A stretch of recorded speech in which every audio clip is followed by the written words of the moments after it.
ठीक है, तो चलिए इसे खोलते हैं। आज का हमारा डीप डाइव है इसरो की अविश्वसनीय यात्रा पर। हमारे पास जो स्रोत हैं वो एक कमाल की कहानी बताते हैं।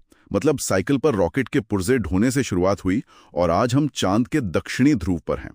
तो इस डीप डाइव का मिशन ये समझना है कि ये छलांग मतलब लगी कैसे और इसका हम पर, आप पर क्या असर पड़ता है। और जो बात इसे दिलचस्प बनाती है वो ये है कि ये सिर्फ बड़े बड़े रॉकेटों की कहानी नहीं है, ये फ्रूगल इंजीनियरिंग की कहानी है। मतलब कम से कम खर्चे में बेहतरीन काम करना। ये भू राजनीतिक दबावों के बीच वो आत्मनिर्भर बनने की कहानी है। और सबसे बढ़कर ये डॉक्टर विक्रम साराभाई के उस सपने की कहानी है जहां स्पेस टेक्नोलॉजी का मकसद ताकत दिखाना नहीं था, बल्कि समाज की समस्याओं को सुलझाना था। बिल्कुल, और ये सफर मतलब आसान तो बिल्कुल नहीं था, असफलताओं से भरा हुआ था। एक बहुत मशहूर किस्सा है 1979 का, जब हमारा पहला सैटेलाइट लॉन्च व्हीकल SLV-3 वो लॉन्च के ठीक बाद फेल हो गया और मिशन डायरेक्टर थे डॉक्टर APJ अब्दुल कलाम। हाँ, और वो तो बहुत घबरा गए थे। लेकिन तब इसरो के चेयरमैन थे सतीश धवन। उन्होंने प्रेस कॉन्फ्रेंस में सारी की सारी जिम्मेदारी खुद पर ले ली, अपनी टीम को बचाने के लिए। बिल्कुल, उन्होंने कहा मेरी टीम बहुत काबिल है, हम अगले साल जरूर कामयाब होंगे। वाह। और यही वो एक पल था जिसने इसरो का क्या कहते हैं DNA तय कर दिया। असफलता से सीखना, घबराना नहीं। सही। और यही संस्कृति आगे काम आई। ASLV जब शुरुआती दौर में फेल हुआ तो उन्हीं गलतियों से सीखकर PSLV के लिए स्ट्रैप ऑन बूस्टर्स जैसी तकनीक बनी। अच्छा, तो वो जो साइड में रॉकेट लगे होते हैं वो। हाँ, वही। और आज वही PSLV इसरो का वर्क हॉर्स है।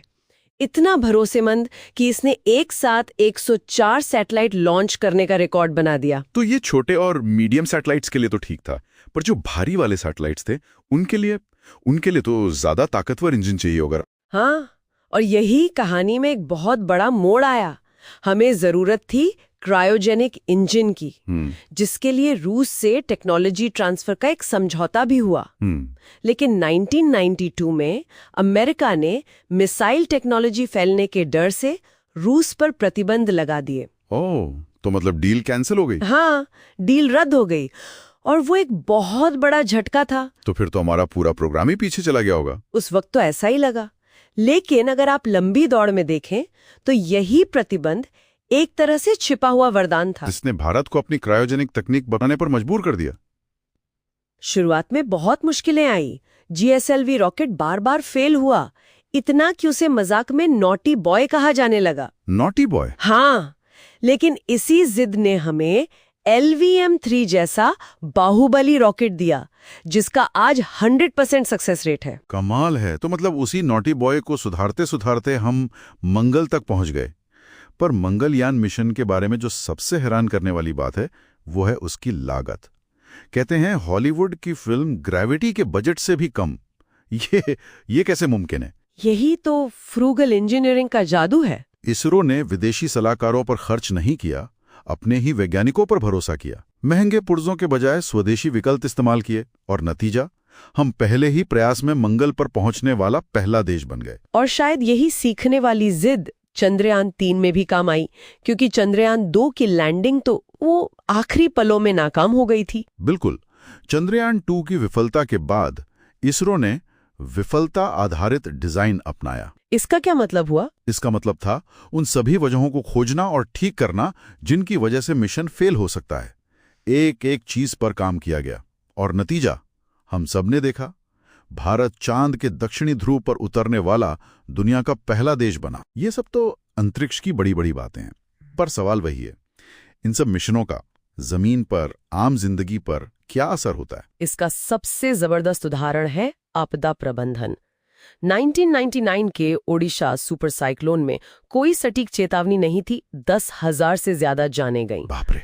लेकिन 2013 में जब चक्रवात फैलन आया तो इसरो के सैटेलाइट्स ने एकदम सटीक जानकारी दी और इसकी वजह से 10 लाख लोगों को समय रहते सुरक्षित जगहों पर पहुंचाया गया। 10 लाख? और मौतें? 30 से भी कम। यही तकनीक आज मछुआरों को बताती है कि समंदर में मछलियां कहाँ मिलेंगी, उनका डीजल और वक्त दोनों बचता है। यही तो डॉक्टर साराभाई का सपना था। तो साइकिल से बाहुबली तक और असफलता से चांद पर विजय तक, ये इसरो की कहानी है। ये कहानी है कि कैसे कम संसाधनों में भी बड़े सपने पूरे किए जा सकते हैं। और ये हमें एक बहुत जरूरी सवाल पर छोड़ जाती है। इसरो की असली ताकत उसकी किफायती इंजीनियरिंग और समाज को प्राथमिकता देने वाली सोच रही है। लेकिन अब ग्लोबल स्पेस इंडस्ट्री तेजी से प्राइवेट हो रही है, एक नई स्पेस रेस शुरू हो चुकी है। तो सोचने वाली बात यह है, क्या इसरो अपनी इस अनूठी पहचान को बनाए रखते हुए इस रेस में मुकाबला कर पाएगा या उसे भी अपना डीएनए बदलना होगा?